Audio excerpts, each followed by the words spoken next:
محدش عارف وراها ايه.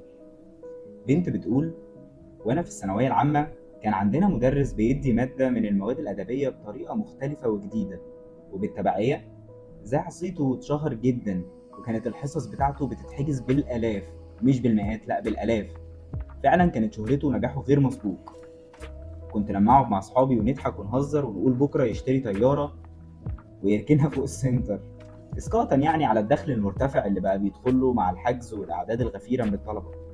وهو حتى في الحصص كان بيهزر ويقول: اوعوا تكونوا بتنقوا عليا يا عيال، محدش عارف وراها ايه. كان دايما بيقول الجمله ديت: محدش عارف وراها ايه.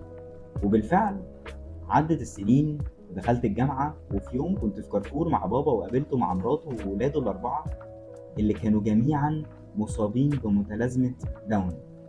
4 أطفال كلهم مصابين بمتلازمة داون، يحتاجوا علاج خاص ورعاية خاصة، واتنين منهم كانوا مركبين جهاز يشبه لجهاز شلل الأطفال كده.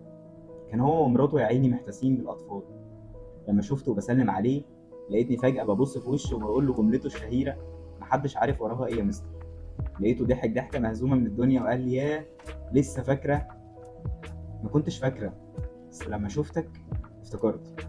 كان الدرس المستفاد: لا تحكم على حد، ولا ليك دعوة برزق حد، ولا تحسد حد على ضحكته، ولا تشوف مين راكب عربية ايه وتقول ايه العربية اللي انا راكبها ولا انا ماشي على رجلي ليه.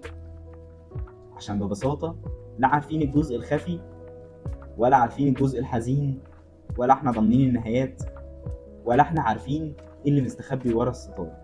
فلو سمحت افرح بوجود الحاجات الحلوة اللي حواليك، اجتهد على قدر المستطاع واللي تقدر عليه، انبسط بوجود الحاجات الصغيرة جدا اللي بتبسطك كل يوم، بس ما تبصش لحد في رزقه، عشان محدش عارف وراها ايه.